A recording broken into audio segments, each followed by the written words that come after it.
Salve, salve comunidade! Estamos aqui em mais um TraçoCast, o podcast da Traço Negócios. Meu nome é Andréa Montoro e eu estou aqui com meu partner Rodrigo Lopes. E aí, pessoal, sejam bem-vindos a mais um TraçoCast.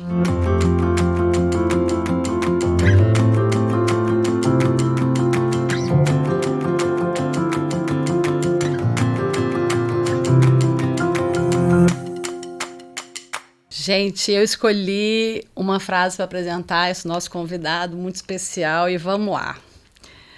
Quando tiver que escolher entre estar certo e ser gentil, escolha ser gentil.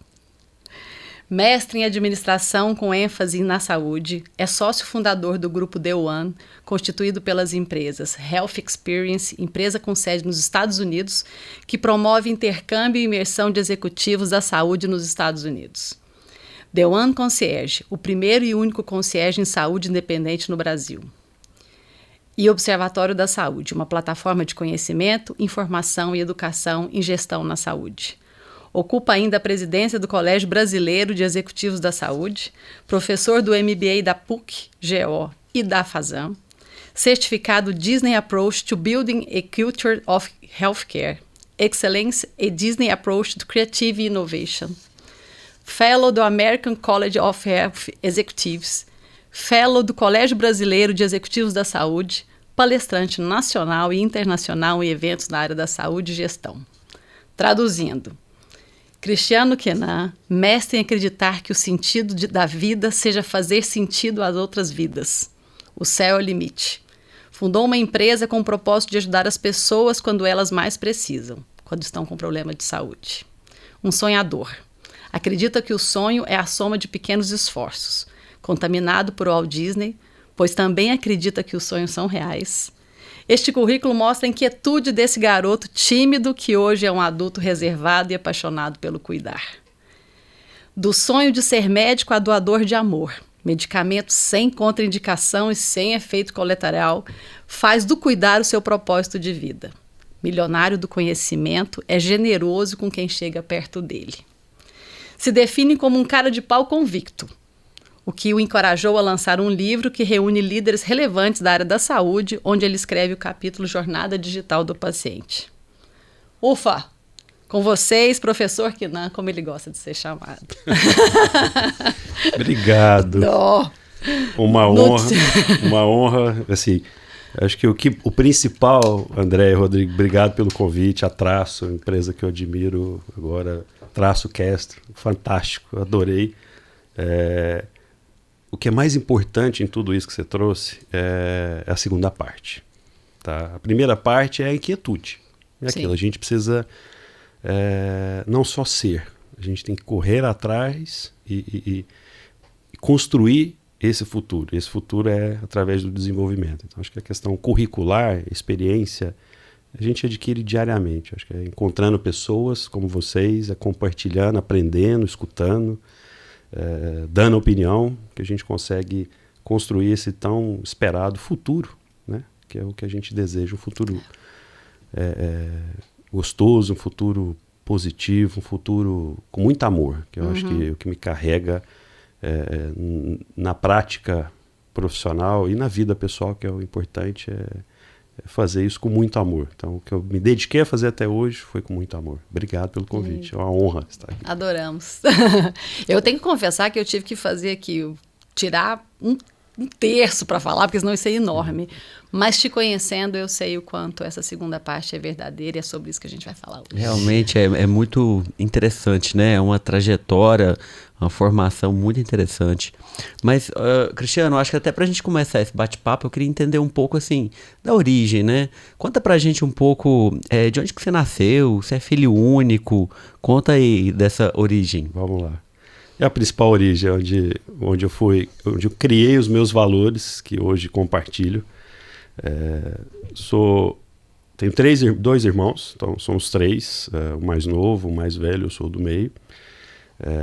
Meu pai ainda vivo, o senhor Edson, minha mãe, Lourdinha, infelizmente falecida em 2019, que foi uma grande inspiração para a minha vida. Então, uma pessoa que me trouxe até aqui e que vai me levar agora para o futuro. sempre com isso, a educação do meu pai. Hoje moro nos Estados Unidos, estou hospedado na casa do meu pai há um mês, agora essa é a minha rotina, eu fico um mês lá, um mês aqui. E uma família, meu pai se separou muito cedo da minha mãe e eu fui arrimo de família, comecei minha mãe pagando minha faculdade com a ajuda do meu padrinho.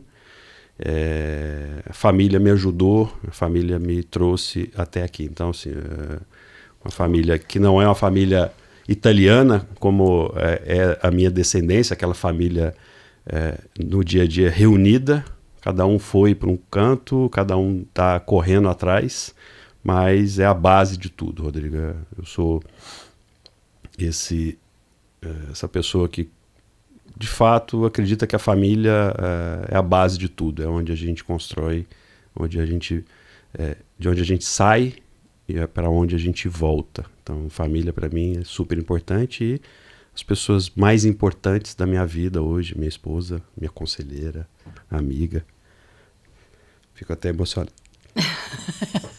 mas que me apoia.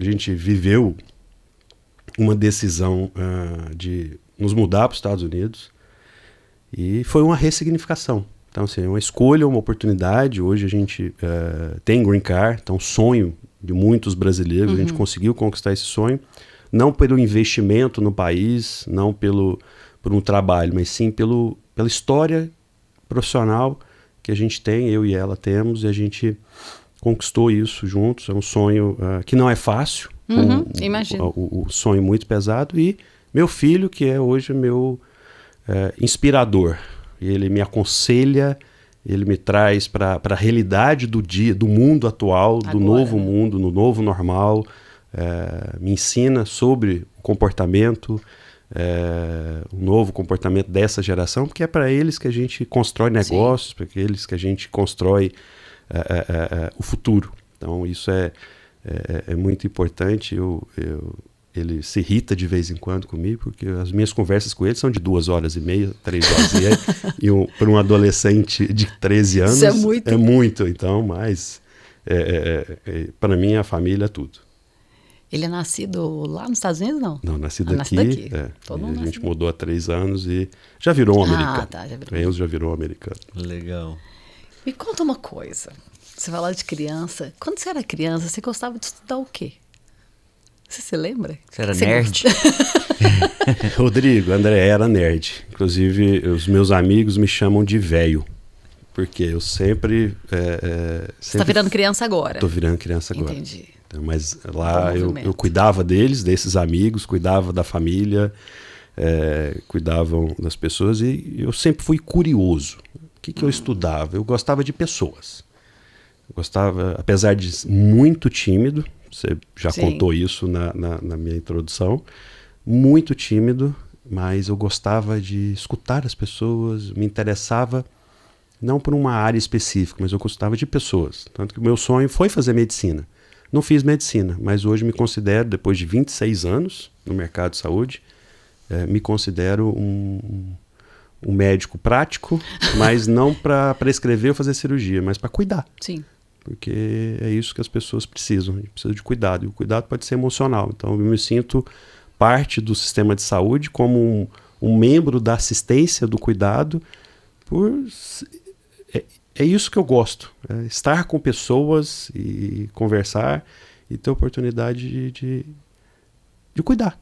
Então, desde criança, você era da área de humanas. Sim. Isso já era seu. Sim. Exatas, não era comigo. Entendi. Distante, tanto que eu não consegui fazer direito, não consegui fazer medicina, fui fazer direito. Sim. E aí fui fazer direito público por conta da regulação do mercado de saúde. Olha. E me demandei para a área de gestão, que é pessoas. Então, assim, não para aquele processo, fluxo, que é importante na gestão, processo, fluxo, mas quem constrói processos? Quem constrói fluxos? Pessoas. Tá. Então, essa é a minha área. E aquele nerd curioso, interessado em pessoas, que vai parar no direito, quando acontece esse clique assim, que você entende que a vida podia ser maior, que você podia talvez ser mais relevante? Acho que é inquietude, mais inquietude. Quando eu passei no vestibular em Direito em 1996. Eu, por coincidência, comecei a trabalhar careca, rapado o cabelo. Então, foi meu primeiro emprego na área de saúde. E foi na AMIL. Entendi. E logo no primeiro ano de faculdade, calouro, careca, você teve seu primeiro emprego, que foi? Na AMIL Assistência Médica, na AMIL. Qual que era a sua atividade lá? Eu era atendente. Atendente, eu fui selecionado para ser atendente, então eu atendi o primeiro cliente da AMIL em Goiânia. Eu fui o primeiro atendente a atender o primeiro cliente. Na inauguração eu fiz esse primeiro passo de atender, que era meu primeiro emprego, minha primeira função, minha primeira atividade dentro da AMIL foi essa. E de lá para cá, eu sempre estou com pessoas. Eu não sou uma pessoa que fica atrás de uma mesa, eu não dou conta. Eu gosto de estar com pessoas. Passei pela área de tecnologia da AMIL, passei por todas as áreas. Tive oportunidade e fui muito cara de pau. Sempre me dispus a estar em todas as áreas. Passei por tecnologia por pouco tempo, porque eu não aguentava ficar dentro de uma sala fria, atrás de uma mesa, conhecendo. Foi muito importante para mim conhecer, mas passei por todas as áreas dentro da AMIL. Mas o que mais me aquece, o que mais me traz como combustível é estar fora da mesa, estar circulando, conversando e conhecendo pessoas. Então esse é o Cristiano. É interessante isso, né? Porque você é um menino tímido que vai trabalhar com atendimento. Eu acho que aí você começa a explicar um pouquinho sobre atender, porque atender é servir, não é palco, né? Atendimento não é palco. É bastidor? Então, ele é uma posição de servir, né? Você se propõe a servir, o foco está no outro, né? Então, eu acho que olhar para atendimento dessa forma e aí justifica esse menino tímido. Não, eu sou tímido, vou trabalhar no atendimento? Sim, porque eu vou servir, né? Então, é outro lugar, não é o lugar da estrela, do... E a timidez foi rompida, ainda sou, mas ela foi controlada a partir do momento que eu fui para a área de treinamento de secretárias e recepcionistas de hospitais aqui em Goiânia, da AMIL. E me colocaram, beleza, vamos embora. Foi difícil. Entendi. No início eu falei, meu Deus, suava, gaguejava e daí lá para cá é isso. É isso a minha paixão. Aí você ficou ali, né, entre a timidez e o cara de pau, vamos ver quem vai ganhar. Essa sua jornada na AMIL, ela foram muitos anos, né? Eu acho que então foi de atendente a diretor. Sim. Quantos anos? Conta um pouco pra gente aí do que você passou lá na AMIL. Foram 18 anos, uma jornada longa. Uau. Passei literalmente por todas as áreas da empresa. Financeira, administrativa, comercial, jurídico. Uau. Pela própria formação comercial. E fechei minha carreira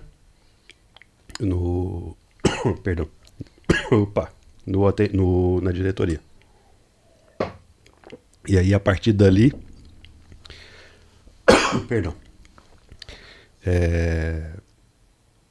aula. Compartilhar. Aula é pesado, né?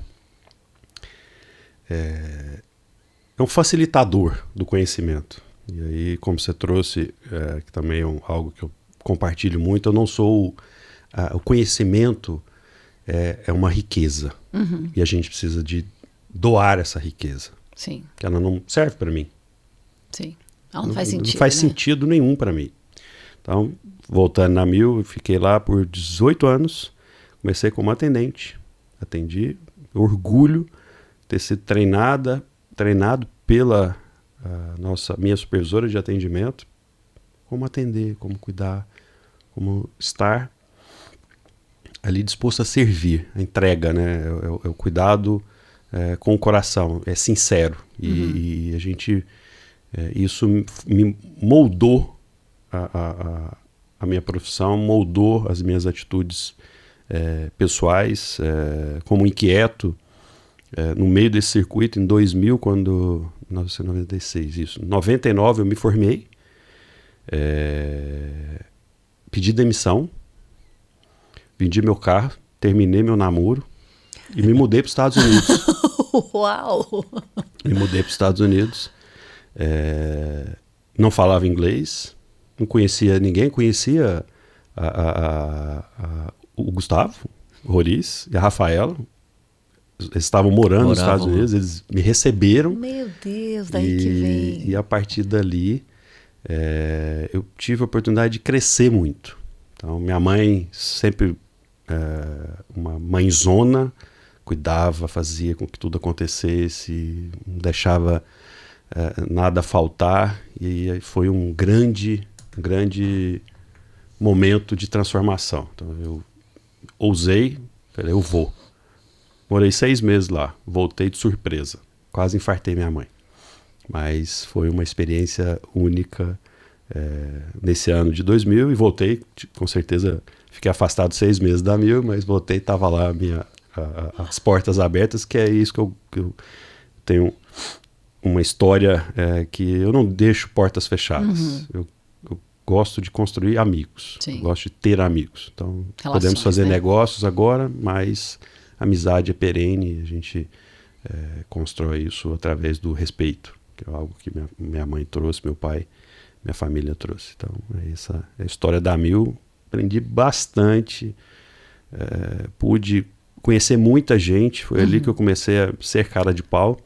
Então, me dispus, eu quero crescer, eu quero aprender, eu quero fazer esse curso, eu quero escutar essa pessoa. Então, e a partir dali, um grande berço. Tenho uma admiração grande pela Mil, gigante pelo Dr. Edson Bueno, que foi o fundador da Mil. Ele foi um dos meus líderes, a pessoa que me disse, sonhe, e não só sonhe, realize. Então, ele me incentivou a conquistar isso, de atendente a diretor.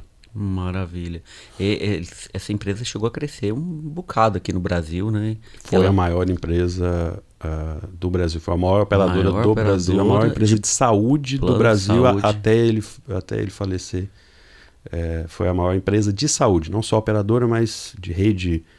Tinha hospitais, tinha uma rede grande de atendimento. Ela foi vendida, adquirida por um grupo multinacional? Um grupo americano, United Health Group, um grupo americano. E isso foi após a morte do fundador? A aquisição foi antes e 2 anos depois, acho que 2, 3 anos, ele veio a falecer. Então, essa foi a história. Curioso. Poxa, uma história. Feito tudo isso, Cristiano, você começou a dar aula e me parece que um tempo depois você mudou novamente para os Estados Unidos, hoje você vive na Flórida. Conta pra gente o que te levou a atravessar. Degustou, voltou. E tá hoje nos Estados Unidos. Por quê?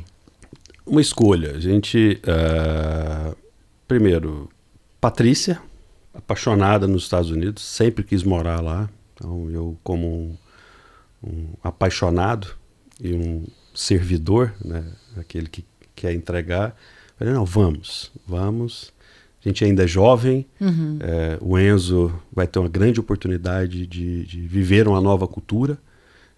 Temos um currículo diferenciado para buscar um processo migratório através de um visto de habilidades excepcionais. Vamos. Planejamos 5 anos essa ida. Fui convidado por um grande hospital do Brasil, das grandes instituições do Brasil, foi o Sírio-Libanês, para desenvolver um projeto para atender a comunidade brasileira fora do Brasil. Então, começando pelos Estados Unidos, utilizando uma ferramenta que é a tecnologia. Então, a gente montamos um consultório, homologamos, mas aí veio pandemia, esse projeto ficou na gaveta, está saindo da gaveta novamente, e para levar o cuidado que a gente está acostumado aqui, como nós brasileiros, lá somos 3,5 milhões de brasileiros nos Estados Unidos, que estão acostumados com a saúde brasileira. Que é diferente, da saúde em outras partes do mundo? É diferente. A saúde brasileira é humana. Apesar de a gente precisa de fazer muita coisa para resgatar, mas se a gente comparar com a saúde, o cuidado americano, ele não tem a empatia que a gente está acostumado, ele não tem a acessibilidade, ela é difícil. O modelo, não, eu preciso de um dermatologista, eu quero me consultar com um dermatologista. Lá você não tem o acesso direto ao especialista, você tem acesso a profissionais de saúde, ok? Em alguns momentos são médicos, outros são enfermeiros. Lá você tem o atendimento primário realizado por por enfermeiros, e a partir dali, se houver a indicação, aí sim você é encaminhado para um especialista, que você vai demorar uns 6, 8, 1 ano para marcar uma consulta com um especialista. Lá você não tem um mastologista, lá você tem o ginecologista que faz a mastologia. Então a saúde é diferente nesse aspecto. O cuidado primário, o cuidado ambulatorial, o cuidado brasileiro é muito, mas muito melhor que o cuidado americano. Quando a gente vai para a tecnologia, a alta complexidade, lá a gente tem um robô para fazer cateterismo. Aqui a gente não tem. Lá a gente tem um equipamento que faz radioterapia com prótons, que é o equipamento mais avançado. Então a alta complexidade, a alta tecnologia nos Estados Unidos, sem dúvida nenhuma, é muito mais avançada, é o berço, inclusive, do desenvolvimento dessa tecnologia. Mas 5% ou 2% da população acessa isso. O restante, os 93%, 95%, é atendimento primário. Então a gente precisa, inclusive, esse é das minhas bandeiras nos Estados Unidos, é fazer esse intercâmbio de executivos para que nós daqui possamos conhecer de fato o que a gente pode ajudá-los de lá. Porque a gente tem essa síndrome do cachorro vira-lata, que aqui é ruim, que aqui é péssimo. Não, não é.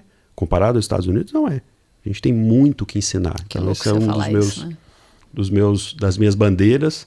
A gente tem esse programa de intercâmbio que a gente leva executivo, e agora a gente vai dar um outro passo. A gente quer trazer executivos de lá para cá, para conhecer o que a gente faz aqui. E isso é extremamente relevante. Mas agora me diga uma coisa, é muito louco você falar isso, porque a gente tem realmente a síndrome do cachorro vira-lata, acho que o Brasil é pior. Eles estão abertos a isso? Eles precisam disso. Eles reconhecem isso? Reconhecem que a saúde pode ser melhor do que é? Sim. Lá, os Estados Unidos consomem 19% do PIB americano com saúde. Isso representa 3,5 trilhões de dólares por ano. Entendi. O Brasil investe 9% do PIB brasileiro.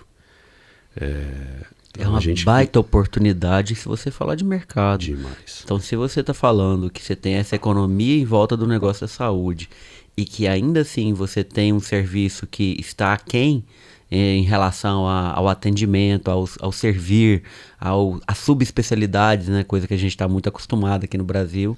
Então a gente tem um mercado de grande oportunidade. Sim, sem dúvida. E a humanização. E o principal, que é o engajamento.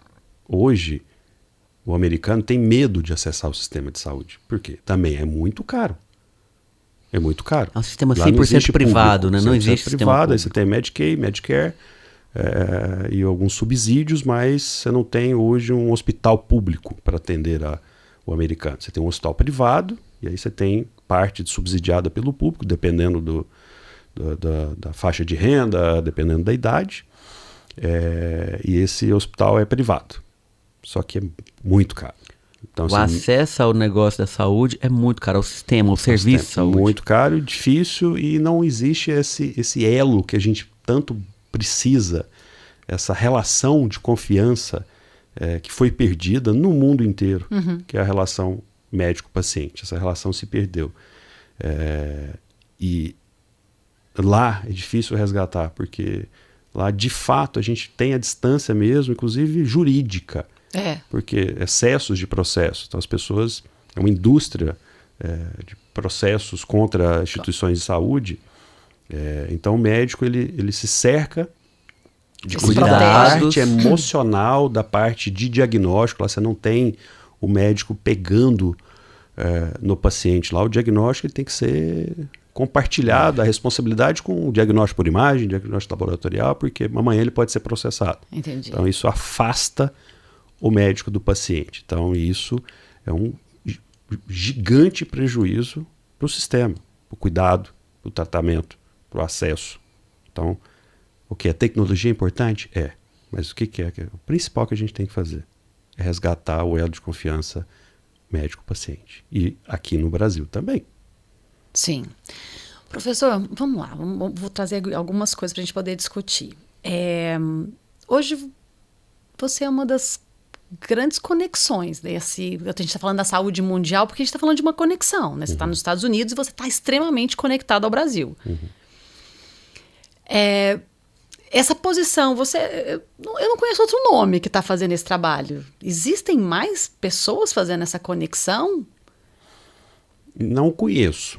Pode existir, mas assim, a gente reúne guerreiros. Então a gente trouxe várias pessoas onde a gente circula, a gente conversa, as pessoas, não, eu quero participar disso, eu quero fazer isso, eu quero ajudar a fazer isso, porque eu acredito que esse seja o caminho. Eu sou o cara de pau. É aquele que desbravou, que está ali abaixando o mato para seguir, porque eu tenho certeza absoluta que esse é o caminho. Eu não tenho dúvida que esse fato de compartilhar e conectar e somar, e aí eu sempre brinco que eu tenho a teoria do cocó. A Patrícia fica brava comigo sempre, minha esposa. Que palavra feia. Mas colaboração, cooperação, cocriação, cogestão, é junto. Sim. A gente precisa de se unir para fazer algo. Não adianta nada eu ficar aqui atrás de uma mesa tentando fazer alguma coisa sozinho. Eu não vou, eu posso até conseguir, mas vai ser muito mais difícil. Então, assim, eu preciso de me juntar, a gente precisa se unir com outras pessoas e eu sou essa fagulha. Então, assim, esse provocador, né? Provocador de fazer essa interação. Então, isso é fato. Então, inclusive, no desenvolvimento de um programa de mestrado para causar impacto para a sociedade. Então, eu me envolvo nessas causas que tragam impacto, que tragam uma realidade. Então, assim, você falou da academia. Então, eu sou um acadêmico, fiz o mestrado, estou indo para um doutorado, mas eu tenho minhas críticas à academia. E fui perseguido pela academia, porque a academia tem ali a sua tradição. Mas o que a gente precisa da academia? Entregar algo de impacto. Eu preciso de desenvolver teses de doutorado ou dissertações de mestrado que vão ajudar o dia a dia de uma pessoa, de um negócio, de um processo, de um fluxo, para que ele possa ser melhorado. Não ficar numa prateleira envelhecendo. Sim. Como a academia.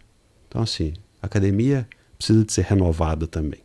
Eu acredito que esse é o processo da educação, é o processo do desenvolvimento. Então, vamos pensar uma coisa. Olha só, você hoje faz uma conexão Brasil e Estados Unidos. A gente tem muito que aprender com eles e eles muito que aprender com a gente. Tá? Acho que está meio... Assim, a tecnologia é muito forte lá. A economia hoje é global. Né? Não existe aqui, existe ali. É global, todo mundo tem acesso a tudo. A gente também tem muito que ensinar, né? essa baldeação, e isso é positivo. Existe um tabu, falar de negócio e falar de saúde. Parece que quem fala de saúde não pode falar de negócio. E aí eu vou te fazer uma pergunta. Você é um homem de negócios na área da saúde? Como é que você se define? Sou um homem de negócio na área de saúde. Teoria é muito importante, mas ela precisa ser colocada em prática.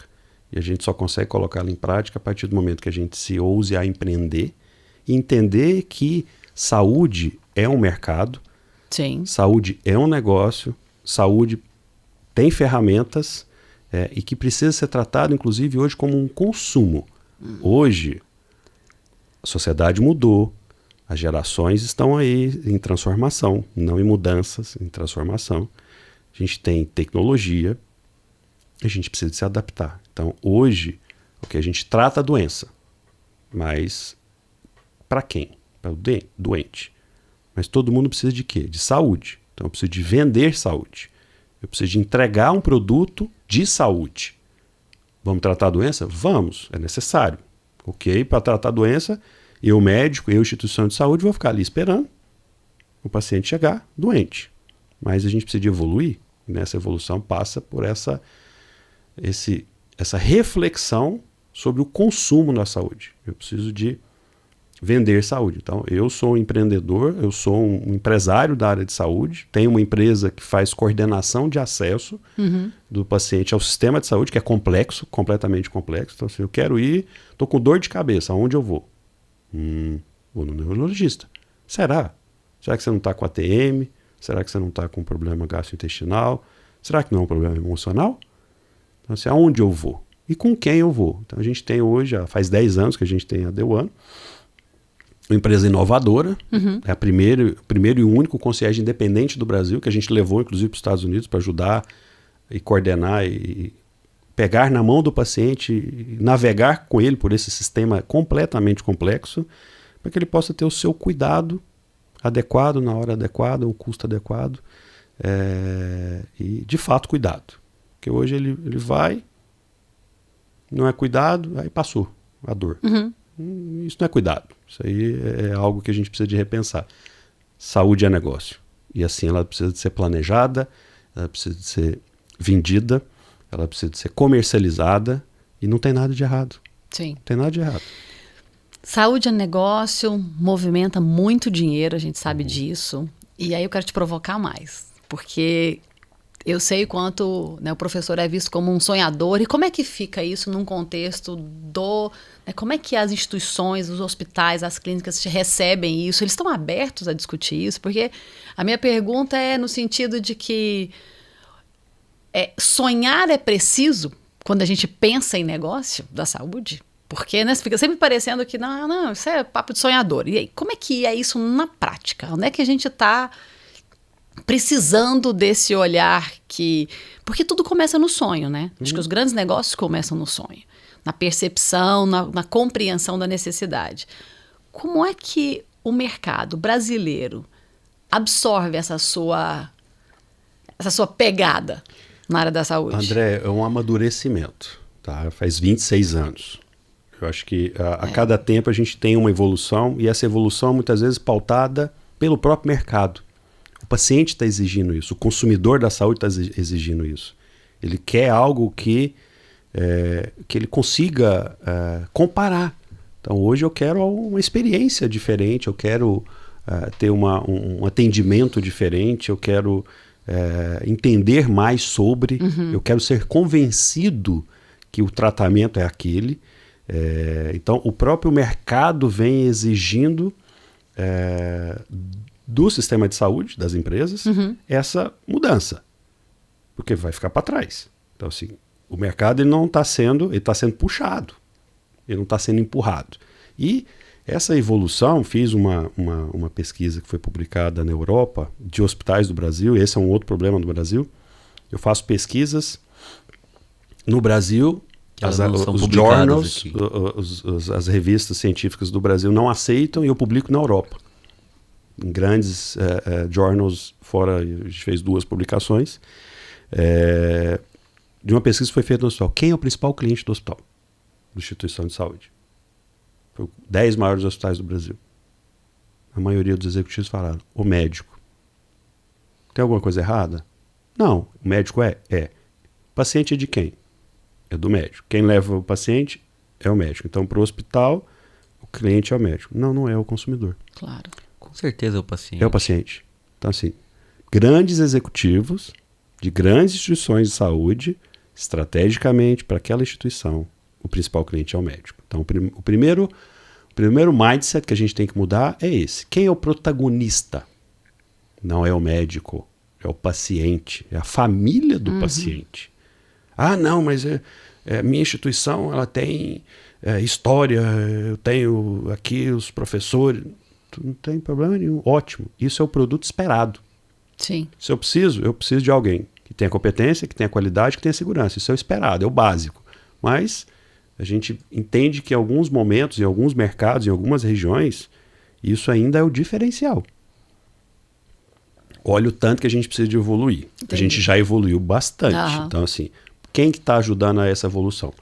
O paciente, o consumidor, que está com excesso de informação, ele está empoderado, ele sabe, ele compara, ele digitalmente ele navega para entender, ele compartilha, ele pede opinião. A presença digital é extremamente essencial para a saúde, e esse é o clique.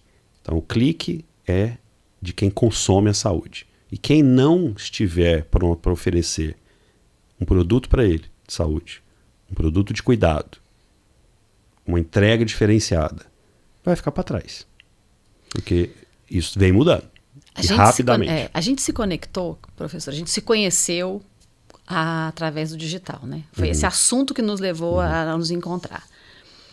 Eu até queria começar te provocando, te perguntando assim, que é transformação digital para você? Mas eu ainda vou fazer mais provocação. A transformação digital, a gente está falando da mudança de comportamento.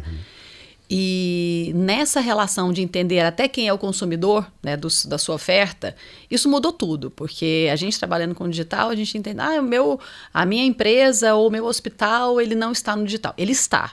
Ele sempre está. Você pode até não saber, mas ele está. Porque hoje o paciente tem voz. Né? Ele fala. Né? Esses dias eu até compartilhei na minha rede, eu estava num consultório com 1h40 de atraso para ser atendida. E ali, ao vivo, eu compartilhei que eu falava assim, gente, como assim? Até hoje isso está acontecendo. E o que mais me chamou a atenção, que esse meu compartilhamento, foi o meu post que mais gerou engajamento. Porque muitas pessoas juntam, eu também acho um absurdo, eu nunca mais volto. E aquela coisa assim, foi muito forte isso. E aí eu te digo assim, pra gente falar disso, o que é transformação digital? A gente fala transformação digital, o que é a transformação digital? Você, que é um cara que está lá nos Estados Unidos, olhando para o Brasil, entendendo esse movimento macro. Eu faria a tradução não da transformação digital. Inclusive, você escrevi um capítulo do CBO sobre esse assunto. Mas eu acho que a transformação é do comportamento. Sim. E aí, o digital... hoje a gente não pode, inclusive, separar digital de físico. Então, assim, hoje a gente tem um ambiente híbrido, phygital, que a gente chama. E na área de saúde, muito mais. A gente deveria explorar isso positivamente, inclusive para o engajamento do paciente, de uma forma extremamente estratégica. Mas aquela preocupação. Muitos médicos podem nos escutar aqui agora, mas o plano de saúde me paga mal, como é que eu faço isso? É questão de estratégia. Se você quer se diferenciar no meio dessa multidão, existem ferramentas. O consumidor quer. O consumidor já não aguenta mais essa espera, que é mas eu atendo no centro cirúrgico, ok, isso é exceção. Mas virou tanta regra, agendamento por ordem de chegada. O tempo é escasso.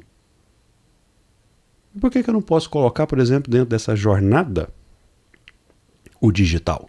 Será que a gente não consegue entregar um tempo de qualidade, uma eficiência no cuidado? Ok, eu resolvo o problema de retorno para os casos mais básicos, eu libero a agenda desse médico. Então, assim, é a eficiência, a gente entregar um processo, uma gestão, uma estratégia. Então, a gente ainda não tem essa preocupação na saúde, nesse sentido de entender que o principal cliente está insatisfeito. E ele nos busca porque ele é obrigado. Não é porque ele quer, infelizmente. Isso é dolorido. Isso a gente afasta o médico, o consumidor da saúde disso tudo. E pelo contrário, a gente precisa de resgatar, porque a gente está envelhecendo mais doente, a gente tem pandemia, a gente tem agora a pandemia das doenças emocionais, então a gente precisa estar mais próximo. As pessoas precisam de mais cuidado. A partir do momento que eu te atendo com 1h40 de atraso, eu não te atendo, eu não cuido de você, eu não gero engajamento, eu não gero... E aí eu vou buscar isso aonde? No digital. Eu vou me tratar no ambiente digital. Eu vou buscar informações em comunidades. Vou buscar um autocuidado, ok. Por um lado é muito bom, porque quem é o responsável pela saúde? É cada um de nós. Então a gente precisa saber para onde que a gente está indo. E o médico ele precisa ser o facilitador disso, mas de forma estratégica, entendendo que ele está inserido no mercado, ele não está numa bola de cristal, ele não está numa instituição de cristal que pode quebrar. Então a gente precisa estar atento a esse movimento. Então a transformação digital é mais a transformação do comportamento da sociedade. A transformação não é nem a mudança, porque a mudança é algo que eu fazia lá atrás e agora eu adaptei. Não, a gente está vivendo a era da transformação. O que eu fazia lá atrás não serve hoje. A gente tem que fazer diferente. A gente tem que buscar uma outra forma de cuidado. E é possível? É possível. É estratégico? É estratégico. Tem valor? Tem. Tem gente que quer pagar? Tem. Precisa? Precisa. A gente precisa de fazer esse resgate. E a tecnologia, a transformação digital vai nos ajudar, vai ajudar o sistema de saúde a resgatar isso. A gente tem 3 problemas que eu acredito que a gente tem no sistema de saúde. A gente precisa de gestão, a gente precisa de amor a gente precisa de carinho com as pessoas. Não é um número, não é um paciente, não é uma senha. O que me irrita, por exemplo, visitei vários amigos agora aqui, instituições de saúde, as pessoas gritando, chamando os pacientes pelos gritos. Gente, isso não faz mais sentido fazer dessa forma, mas é o básico. Isso me preocupa tanto, André e Rodrigo. É o básico do cuidado. Eu não quero que ninguém fique gritando comigo, me chamando na recepção. Eu quero que alguém vá lá me buscar. Quanto custa isso? Nada. Custa o comportamento da pessoa. Precisa de professor para ensinar isso para ela? Não. Eu preciso dela primeiro, a gestão entendendo que isso é estratégico, mas eu preciso que essa pessoa tenha... A partir do momento que eu escolhi trabalhar com pessoas, a cuidar de pessoas, essa é a minha responsabilidade, esse é o meu propósito. Então, eu entro na máquina, ali naquela rotina, aquilo ali vai consumindo, a gente vai ficando insatisfeito. Isso também é outro problema do sistema de saúde. Os médicos estão cansados. As assistentes estão cansadas. As enfermeiras estão cansadas. Está todo mundo em burnout. Esse é um grande problema. E a gente está cuidando disso? Não, a gente não está cuidando disso.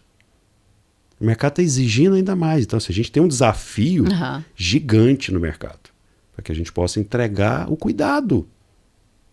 Sim. Que não é o tratamento de uma doença, é o cuidado. O tratamento faz parte.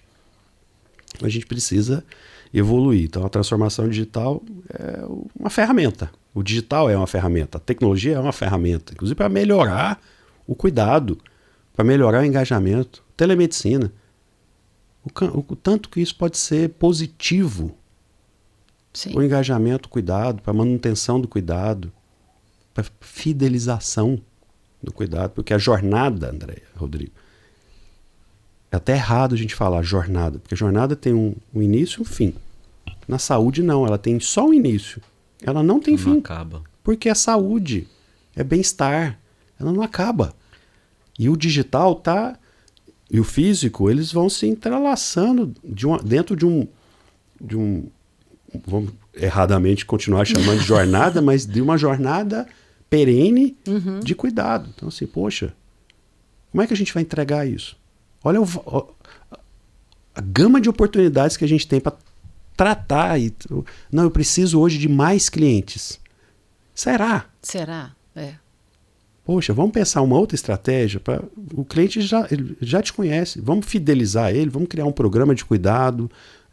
Não é produtizar a saúde, não é isso. É a gente entender que ele precisa de cuidado. Não tem nada antiético nisso. Ele precisa de cuidado. E o cuidado ele é perene. O cuidado ele é constante. Estou ouvindo o Cristiano falar, você está falando de transformação, ele está falando na jornada. A gente trabalha com muitas empresas de saúde há muitos anos e eu percebo que a gente está vivendo a transformação de geração, né? E dentro do que a gente está assistindo na economia, os negócios que têm se destacado, se valorizado no mundo inteiro, eles têm como princípio o que eles chamam de cliente no centro. Ou seja, ele existe para cuidar do cliente, né? Então, se você trouxer isto para a saúde ainda não percebeu essa oportunidade e ela ainda não entendeu que o paciente é um cliente. E que esse cliente que lá na Amazon, lá na Netflix, lá em outros serviços, até no varejo mais sofisticado, ele já criou um novo comportamento. Quando ele vai até uma clínica, até um hospital, até um profissional, ele espera isso também. Ele espera ser enxergado, ser perguntado, ele espera algum nível de customização. E eu acho que essa é uma grande oportunidade, né? A gente está enxergando negócios crescendo muito rápido fora do mercado da saúde, porque perceberam isso. Que quando eles colocam... Então, pegando essa reflexão, eu vejo que você trabalha muito essa questão da experiência do paciente versus essa jornada, né? O que é a experiência do paciente? Como é que a gente pode entender que uma instituição de saúde pode trabalhar de forma diferente, colocando o cliente no centro? A gente fez uma coisa errada a partir do momento que a gente vinculou a experiência do paciente a luxo. a mármore, a arquitetura. Ok, isso é importante? É importante. É importante. Mas a experiência do paciente, a gente precisa desmistificar a experiência. Do paciente e do consumidor, como um todo. Perfeito. Eu tenho desejos, eu tenho vontades, eu tenho uma cultura, eu tenho um problema, eu tenho uma vida. E ela precisa de ser considerada, principalmente, por exemplo, no cuidado. E a partir dali eu preciso de entender os processos de interação com essa pessoa, desde o como ele me acha e depois, quando eu saio de lá, o que vai acontecer comigo. E pequenos pontos de interação, de contato, que alguns são estressantes, outros não, podem ser melhor, mas a gente entender e fazer uma entrega de uma experiência que é estranho. Como é que eu vou entregar uma experiência positiva para um paciente doente? É possível? É possível. A partir do momento que eu me disponho a colocar esse paciente de verdade no centro. O que é colocar esse paciente no centro? Tem um case que eu compartilho muito em sala de aula, um case do Einstein, de uma enfermeira de uma criança que estava com leucemia. Essa criança estava em processo de transplante de medula óssea, onde ela fica isolada dentro do quarto, porque esse é o processo, não tem contato com as pessoas, por uma questão de proteção. E a enfermeira entrou no quarto dessa criança, o Pedro, e perguntou para o Pedro, estava próximo do Natal, o que o Pedro precisava, né? O que estava angustiando o Pedro? O Pedro falou, não, é porque eu não vou ter a oportunidade de escrever a cartinha do Papai Noel. E aí a enfermeira trabalha no hospital tem mais certificados na América Latina, que tem mais processos de trabalho, fluxos, treinamentos. Ela, não, escreve a cartinha do Papai Noel que eu vou levar. Eu estava em treinamento nenhum. Isso não estava no protocolo. Não estava no protocolo. Ela simplesmente foi humana e permitiu. E aí ele escreveu a cartinha do Papai Noel, pediu, ela conseguiu, com a equipe médica, organizar a vinda de um Papai Noel para entregar o presente para ele, que era um pequeno brinquedo, entregou para essa criança. E a mãe, a Ruth, chegou a cura com o coração. Então, assim, uma doença gravíssima, estava no hospital mais seguro. O que mais foi importante para essa mãe? Foi o hospital? Foi o método, a segurança, a qualidade da entrega, a tecnologia? Não, isso é essencial. Por isso que ela foi para lá. Mas o que trouxe o mais importante para essa pessoa, para essa mãe, para essa criança? Para essa experiência. Esse fato. Isso é experiência. Sim. E várias outras. Posso contar uma depois do Vila Nova Star, que é o casamento de uma pessoa que estava em fase terminal, também com câncer, dentro do hospital. Então, o cuidado é importante? Mas o que é o que... Nós somos humanos. Sim. O humano precisa de amor, precisa de cuidado, precisa de medicamento, precisa de cirurgia, precisa de internação. Mas o melhor, a gente só consegue traduzir a experiência se eu somar tudo isso a essa humanização. E isso não custa nada. Custa a gente incentivar as pessoas, por isso que eu gosto... A serem humanas, né? A serem humanas. Que elas já são. E é básico. A gente precisa de ter humanos cuidando de humanos. A gente nunca vai ter, André, a máquina cuidando de humano. Nunca. A máquina vai nos ajudar a cuidar de humanos. Mas, professor, você sabe que eu estou aqui sentada e tentando, assim, nós que atendemos muitas empresas na área da saúde, eu falei assim, não, eu vou agora incorporar que eu sou a dona de uma, né, instituição da área da saúde. E aí, quando você vai falando, e eu tentando fazer uma empatia com quem está na gestão da área da saúde, isso parece um pouco, nossa, poético demais, vai atrapalhar, distante, né, vai atrapalhar o meu processo, na vida prática ninguém tem tempo para isso, né? Como é que eu vou fazer isso, sendo que eu tenho que... E assim, né? Então, fazendo esse exercício, eu sei que você está conectado às grandes instituições do Brasil, empresas realmente reconhecidas mundialmente, em São Paulo, Rio, enfim, sul do país e tal, e Goiânia e tal. Como é que isso pode acontecer na prática? Porque a gente tem que falar de negócio. A gente está aqui num podcast de negócio. A gente tem que falar de negócio. Porque a questão você que, né, veio lá da escola da Disney, o cara ele é um sonhador que fez um grande negócio, inquestionável. inquestionável enquanto negócio. Como é que o empresário enxerga isso como uma oportunidade de negócio? Porque hoje você tem toda a equipe de atendimento da área da saúde, ninguém olha para você. Né? Ninguém olha para você. Eu chego com o meu documento, ele cadastra e ele faz aquele protocolo todo, mas ele não olha para mim. Eu não sei nem se ele está me enxergando. Eu já fui esquecida em sala de espera. Eu fui esquecida em sala de espera. Cadê o protocolo? Eu já fui esquecido de equipamento de ressonância. É muito sério. Mas isso assim, e acontece nas melhores famílias, vamos combinar assim. Vamos falar de negócio. O que é que o empresário da área de saúde precisa acordar? Porque o que está acontecendo agora? O paciente tem voz. Então, eu compartilho a minha experiência não legal. Eu compartilho a minha não boa experiência. A gente também está falando num grupo muito restrito dessa saúde luxuosa.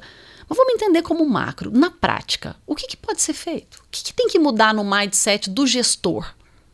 Para que ele continue, como você falou, ele não precisa de conquistar mais pacientes, ele precisa cuidar dos pacientes que estão... Já estão ali. Né? Fidelizá-los, engajá-los. exatamente. Eles serem não os detratores, como os promotores daquele... Como somos hoje. Sim, somos detratores, sem dúvida. Porque a nossa experiência é péssima. É péssima. Ah, mas você não entende que é difícil entregar. Não é difícil entregar. É pessoas. A gente investe em pessoas. Em processos, estamos cheios. Então, o que fala, não, vamos parar com os processos, não vamos garantir qualidade e segurança. Não. Isso está rodando. Mas a gente precisa de habilitar as pessoas, treinar as pessoas para que possam fazer essa entrega. E, ok, você citou o exemplo aí, André, do processo de cadastro. Atendimento no balcão. Tá. Sim. Esse processo que você vive, ele pode ser automatizado. Pode. Eu posso fazer ele de casa. Pode. Eu posso fazer ele automaticamente. Por exemplo, eu tive nos Estados Unidos, que as pessoas, porque não cabe nos Estados Unidos, cabe aqui. Gente, eu fui atendido num hospital, o atendente estava num tablet, num carrinho. Tipo um totem. Um totem. A enfermeira levou para ele confirmar. Eu me senti distante? Não. Eu otimizei o atendimento? Sim. Ele está atendendo todas as unidades daquela clínica. E o que foi o principal? O que eu levei? Eu fui cuidado, com carinho, com amor. Rápido, com qualidade e segurança. Então, a gente consegue fazer essa entrega através de gestão de uma forma completamente fácil. Então, assim, não é difícil, não é luxo, é atendimento. Se eu puder resumir a experiência do paciente, é o cuidado centrado no paciente. Então, assim, eu preciso ter tempo para ele, e a gente consegue gerar uma eficiência de tempo. Então, a gente precisa de cuidar de processos. Então, será que a gente não tem uma falha no processo? Então, na experiência do paciente, a gente desenha a jornada. Porque pode ser que tenha alguns pontos de contato que são desnecessários. A gente consegue otimizar ou levar uma outra solução, por exemplo, digital, para que ele possa fazer o check-in com a face, tecnologia, evolução, e entregar o que o paciente valoriza. O que o paciente valoriza? Um sorriso, um cuidado. Atenção. Cuidado, com certeza. Agora, qual é o equipamento que vai fazer? É importante? Se é uma ressonância 3 Tesla, 1.5 Tesla, whatever. Isso, o paciente ele não consegue entender a diferença de um para o outro. Sim. Isso é técnico. O que ele tangibiliza? O que está sob o alcance dele, que é informação. Mas aí você está me dizendo que o gestor precisa olhar para a tecnologia como um aliado, para que o trabalho mecânico possa ser digitalizado, automatizado, e que as pessoas tenham tempo de ser pessoas. Uma coisa que me chama muita atenção é... Na área da saúde, como você disse, você começa a experiência, essa experiência não acaba nunca. E é verdade, né? Se eu faço um exame oftalmológico, eu tenho que repetir esse exame anualmente. Nunca fui lembrada. André, eu fui no médico, assim, André, tem 5 anos que você não aparece. Eu vi 5 anos? Como? Isso tudo? Ninguém me avisou mesmo. E um ano para mim passou, e essa loucura de pandemia, então eu não percebi que passaram 5 anos. Mas em momento algum, chegou para mim, André, já tem você já tem que voltar, já está na hora da revisão. Isso me parece uma coisa muito simples em termos de tecnologia, né? Beabá, né? Beabá da tecnologia. Isso não acontece. Nós temos ali na Traço alguns exemplos de profissionais da saúde que investiram em tecnologia e eles estão tendo muito sucesso em termos de negócio. Eu queria fazer essa conexão sem nenhum tabu, sem nenhum preconceito, que são alguns profissionais que são extremamente humanos, investiram muito em tecnologia, então eles realmente têm tempo de ser médico. A própria rede da relação digital dele é um grande promotor dele. E ele cresceu muito em termos de negócio. Porque hoje ele é médico, hoje ele faz uma cirurgia e sabe exatamente qual sabor de sopa que você gosta de comer. Que é o cuidado centrado. Exatamente. E aí a tecnologia está cuidando do resto. Sim. E ele está podendo ser médico. E outra coisa que falta na saúde é o médico, ele é para ser médico. Ele foi formado para ser médico, ele não é gestor. Ok, se ele quer ser gestor, ele vai ter que abrir mão da medicina para ser gestor. Então a gente tem essa grande divisão na saúde aqui. O médico é um excelente médico. Ele não tem formação de gestão, ele precisa de entregar a expertise de gestão para quem faz gestão, para quem, como ele, estudou para fazer gestão, estratégia, etc. Então ele precisa de visualizar essa oportunidade de entregar. Entregar para especialistas, como a Traço. Fazer essa entrega, por que não? Sim. Então eu vou... o que eu quero? Atender paciente. Não quero ficar preocupado com o que está ali na rede social, como é que eu vou captar esse paciente, como é que eu vou reter esse paciente, como é que eu vou engajar esse paciente. Isso é técnica, isso é estratégia, isso é planejamento. Então, a gente precisa... o médico não é formado para isso. Mas eu te faço uma pergunta. As grandes empresas do Brasil, nós temos grandes nomes conhecidos mundialmente, eles já estão fazendo isso? Eles já estão cuidando dessa tecnologia, dessa digitalização, para que eles possam cuidar dos pacientes? Sim, isso é um aliado. Aliado. A tecnologia é um aliado, tanto que se discutiu bastante na pandemia, a telemedicina. Poxa, olha, vamos imaginar, a gente montou isso nos Estados Unidos. É difícil trazer isso para cá? Não. Inclusive a gente está trazendo isso para cá agora. A gente montou um kit para a casa do paciente, para que ele possa ter na casa dele, um esteto para fazer a ausculta à distância, uma câmera para fazer ouvido, nariz e garganta, um aparelho de pressão, um oxímetro, um aparelho de glicemia para quem é diabético, um aparelho de eletrocardiograma para quem é cardiopata. Um kit de atendimento à distância? Um kit para ficar na casa do paciente. Por que eu não consigo monitorar esse paciente à distância? Ele tira uma foto. Você nem... Ok, podemos evoluir através de um device conectado que vai facilitar. Mas vamos comunicar, não? Vamos fazer básico? Vamos fazer o básico. Porque eu entregar isso para um paciente crônico, que eu sei que ele vai precisar de um cuidado continuado, para que eu possa facilitar e ele me enviar as informações com frequência para saber como é. Não, poxa, vem aqui. Não, vamos marcar uma telemedicina? Eu quero conversar com você para ver que teve uma alteração aqui na informação que você me mandou. Por que não? Então, assim, eu não estou aqui sugerindo fazer consulta por rede social, não é nem permitido, mas a gente usar a tecnologia como aliado para fazer muita coisa. Então, assim, a gente está falando de inovação, a gente está falando de evolução. Ah, não, sou contra. Esquece. Sabe por quê? O Enzo, meu filho, a Nina, a filha de vocês, ela não vai ficar 1h40 esperando. Não vai. Ela não vai ficar 10 minutos esperando. E essa é a geração. Então, a gente está pensando na geração... É um novo paciente, é um novo consumidor. Paciente, é o novo consumidor, é esse. É para ele que a gente tem que desenvolver as coisas. O Brasil é referência nessa inovação? Não.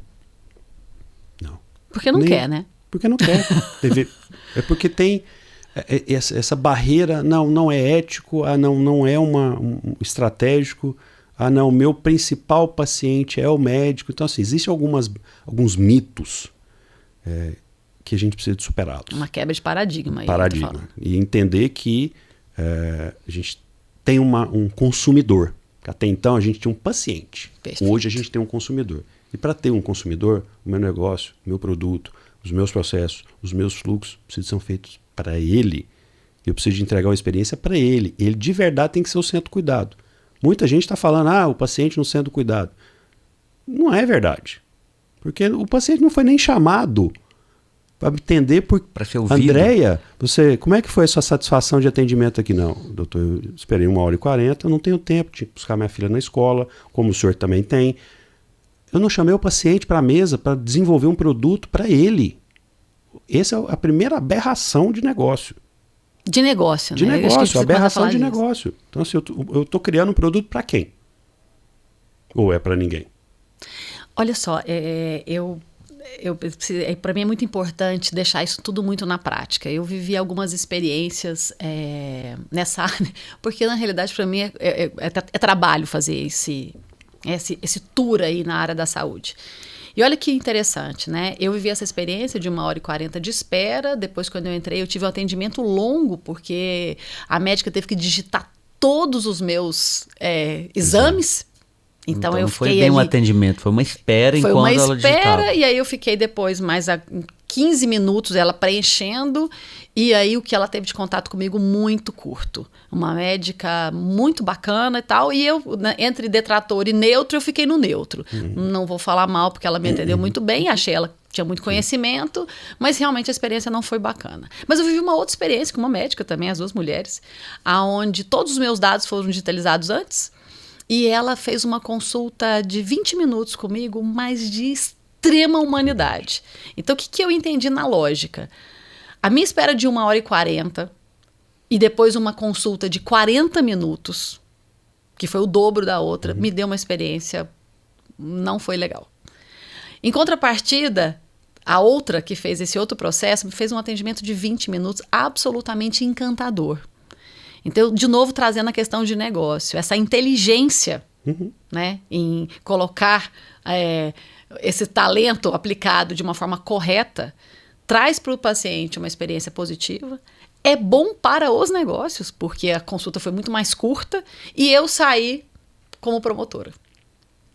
Então, a gente precisa entender esse tripé da área da saúde, que, se compreendido, né, eu ficaria encantada se um profissional da área da saúde me avisasse que já está na hora de levar minha filha novamente. Isso nunca aconteceu. Isso é um processo absolutamente básico.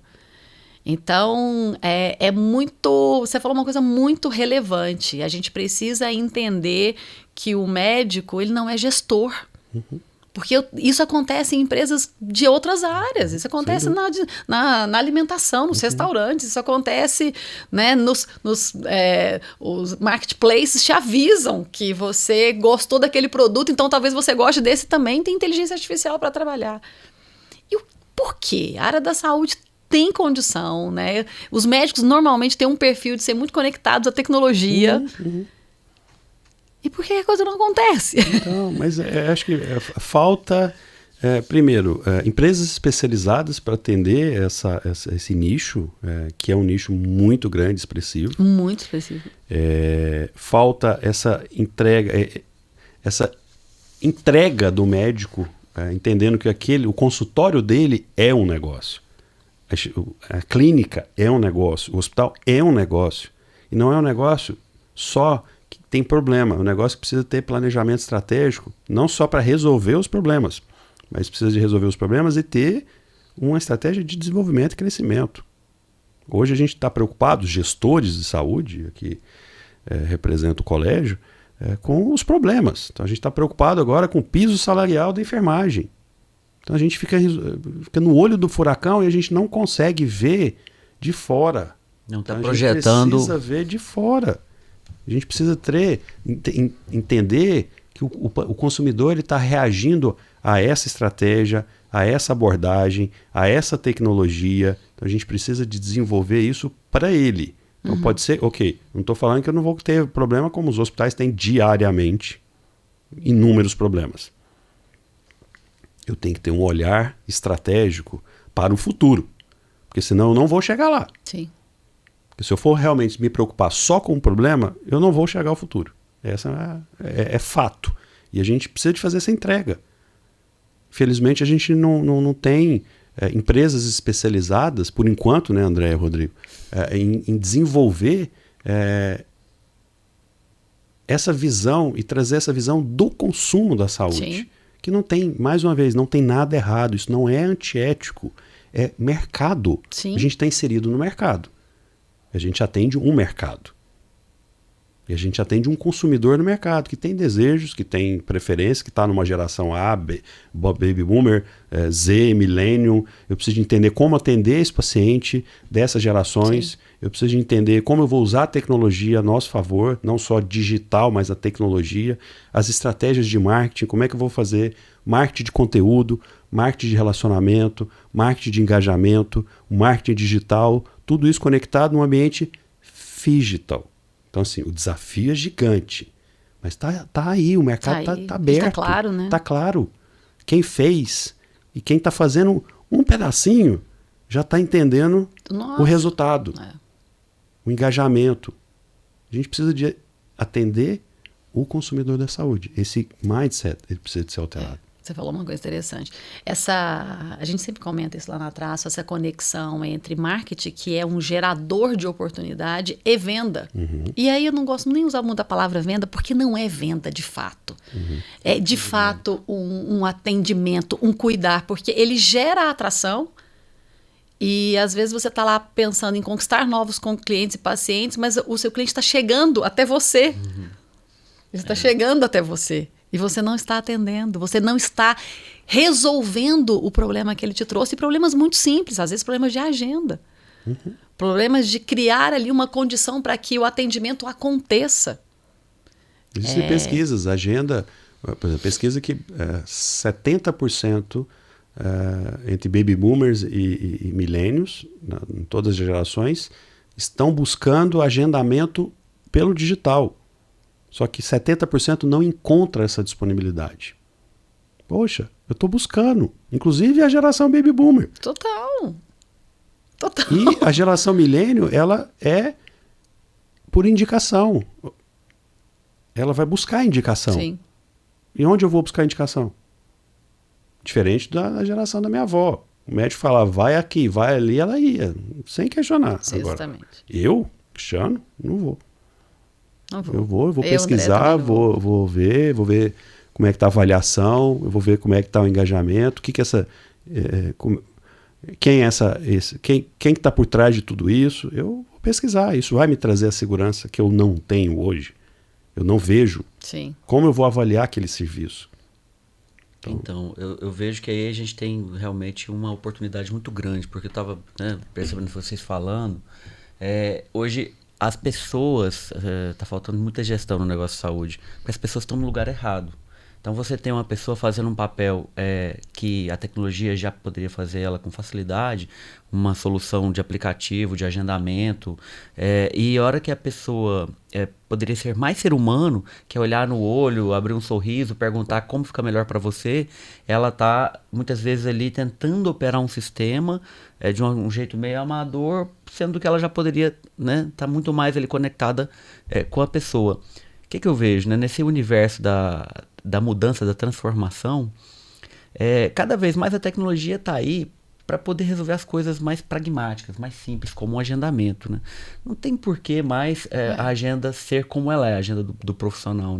Ela podia muito mais ser disponibilizada todas as horas para que eu, paciente, cliente, pudesse fazer uma pesquisa e me adequar naquilo ali e simplesmente marcar. Já seria prático, simples e eu não precisaria de ter ninguém. E se for o caso, até depositar os meus dados ali para não perder aquele tempo no balcão da clínica, de um hospital. No entanto, eu vejo que é uma coisa básica, simples, que ainda não acontece na maioria das vezes. E aí eu percebo muito que falta a questão da gestão para capacitar aquele atendimento ali, para ele ser mais humano, para ele ser mais carinhoso, cuidadoso, ao invés de ele estar operando planilha, possivelmente, de sistema de cadastro. Você acha que existe um receio da transformação, da tecnologia subtrair o trabalho de pessoas? E por que os gestores, ou os gestores mesmo, quem está por trás de grandes instituições, não começa a, de alguma forma, trazer esse olhar mais humano ali para quem está na linha de frente das instituições? Primeiro, Rodrigo, ele não tem tempo para pensar nisso. Porque está tão envolvido com os problemas, muitas vezes ele nem quer, porque ele não dá valor nisso. Porque ele acredita que o paciente vai chegar até ele porque ele vai ficar doente, ele vai precisar de um hospital, vai precisar de uma clínica, vai precisar de um tratamento, uma cirurgia. Então, infelizmente, essa é a visão geral. Mas isso vem mudando. E a gente está inserido no mercado em transformação econômico, de gestão, de entrega, de resultado, de experiência. Então, ou a gente faz, ou a gente faz. A gente não vai ter outra escolha. Então, o processo de transformação, eu não tenho retardatário. Eu vou. Se eu não for, acabou. Essa é a realidade. Na saúde é assim. Em Goiânia, ainda mais. Porque a gente tem aqui um sem número de hospitais, sem número de clínicas, e que 5 anos atrás não era assim o mercado. Sim. E não será 5 anos daqui. Vai ser outro mercado. Então, quem não estiver preparado e ter essa visão estratégica vai ficar para trás. Agora, acho que outro ingrediente que eu quero trazer, porque a gente fala de futuro, a gente não está falando de 5 anos, a gente está falando do ano que vem. Sim. Porque eu acho que o nosso futuro é muito breve. Porque a gente, então, é quase que assim, não, isso quando chegar, isso aqui daqui. Não é. É agora. É agora. Basta olhar a pandemia, né? O que aconteceu nos últimos 2 anos, o nível de transformação na saúde, na expectativa ali do buscar, né? Até pensando um pouco na saúde. A gente vai parar de tratar doença e começar a falar de saúde? A medicina ocidental, brasileira... E não adoecer? Vai começar a tratar disso, a abordar disso? Está demorando, né? Primeiro, a medicina integralista, a medicina integrativa e não só integralista. A medicina holística, vamos falar ela de forma geral, eu não posso separar o paciente por pedaços, porque ele é um ser humano, então a gente precisa de resgatar isso. Essa mudança, ela é teoria das mudanças aceleradas. Agora é supersônica. Então, o que a gente está falando hoje, o ano passado, a gente adorava fazer live. Acabou a live, não tem live, né? Agora é podcast. É podcast. É aqui. O ano que vem, será que será? É. Não sei, mas eu tenho que estar preparado. Com certeza. E preciso de estar antenado a essa mudança do comportamento das pessoas, da sociedade. Você toca num ponto que é o desaprender, né? A gente precisa começar a desaprender mais rápido. Está demorando muito para desaprender e para poder dar lugar ao outro, né? Ao novo. Bora falar de coisa boa aqui. Esse é bom que não é bom que a gente pode conversar aqui 10 horas, mas vamos lá, vamos falar de uma coisa muito deliciosa. Quer falar do livro? Que legal. Eu vejo que você tem resposta para quase tudo. Experiência aí não falta.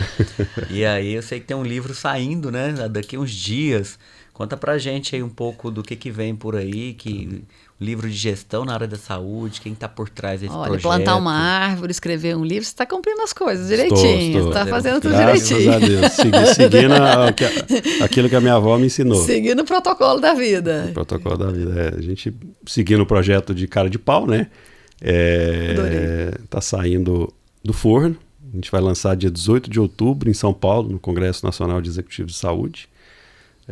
O segundo livro, Gestão em Saúde. Então, o primeiro livro é de um grande líder, que admiro bastante, que é o professor Gonzalo Vecina, meu professor, meu líder.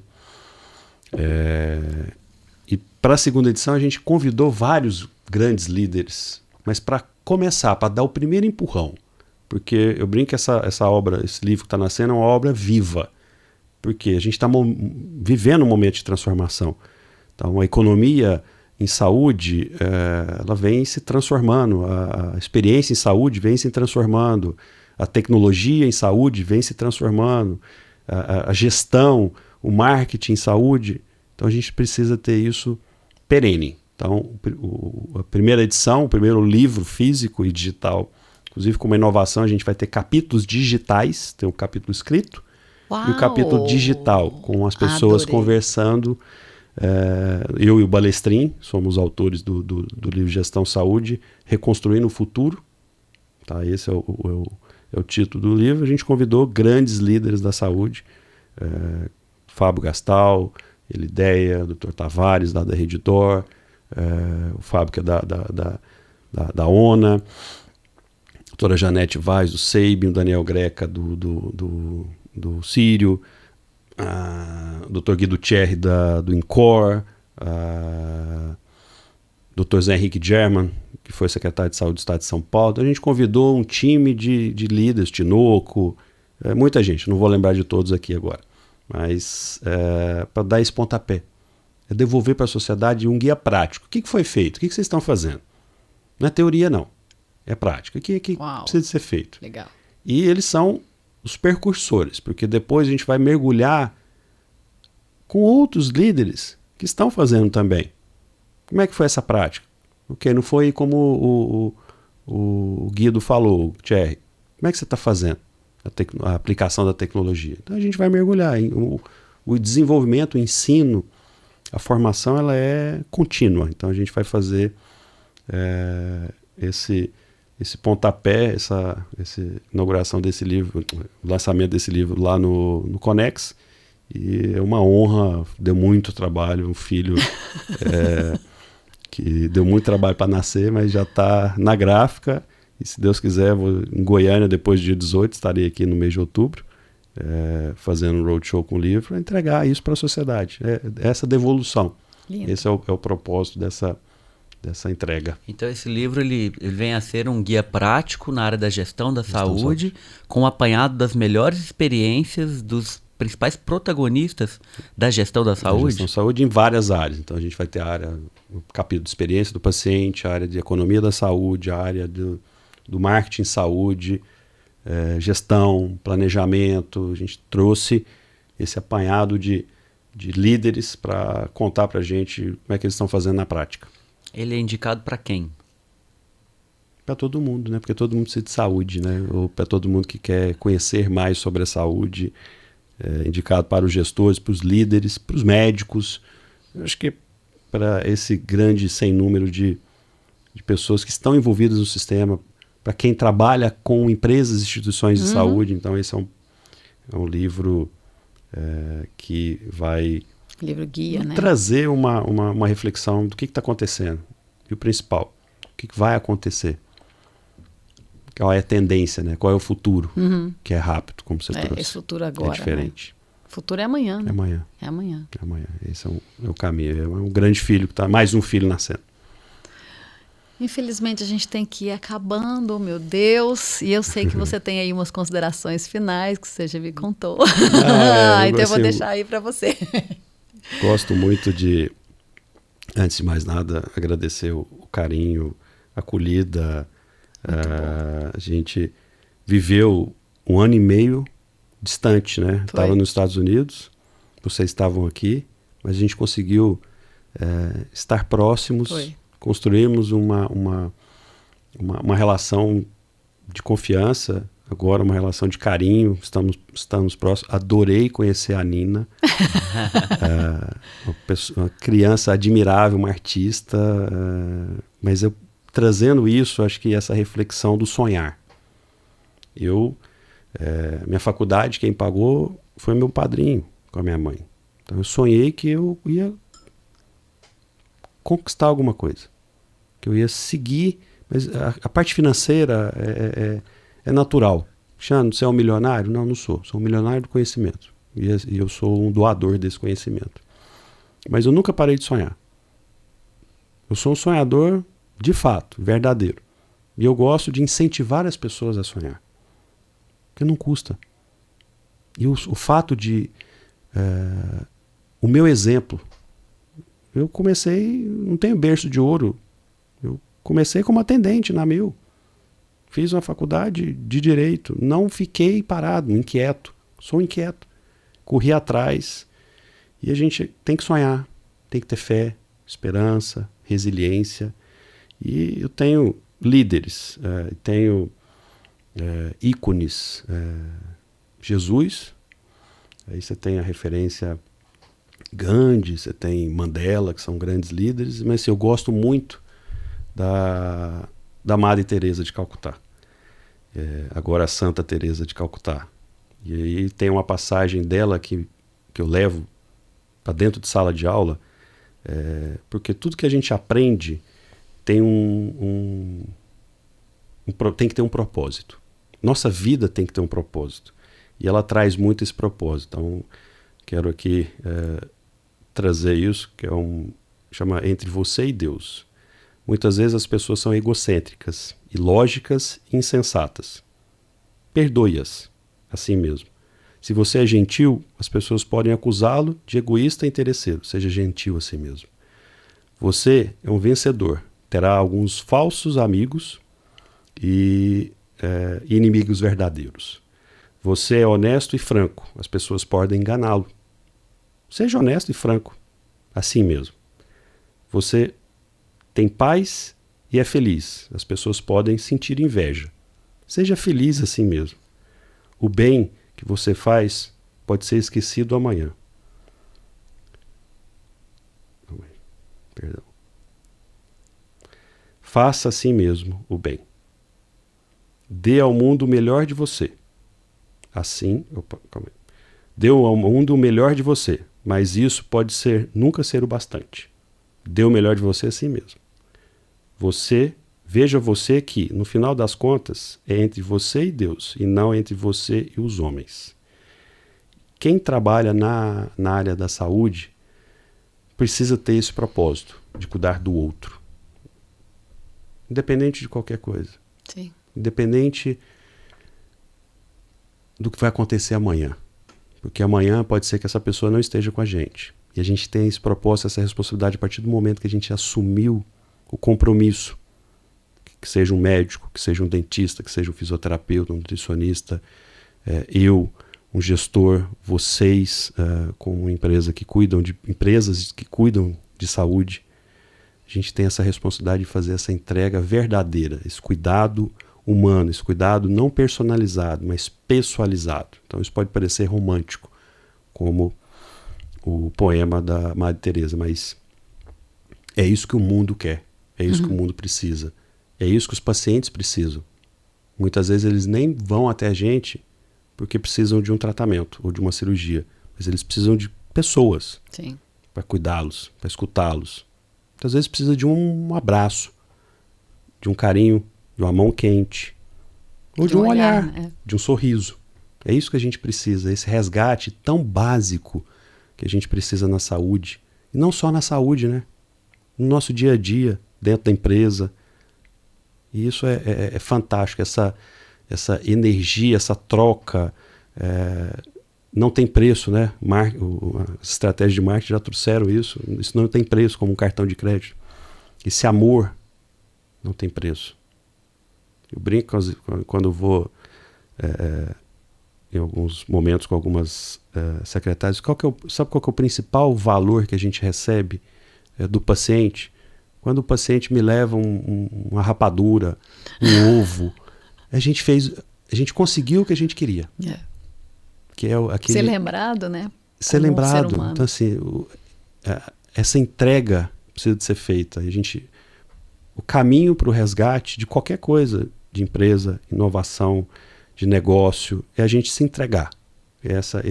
Isso que eu fiz sempre, em toda a minha vida, pessoal, profissional.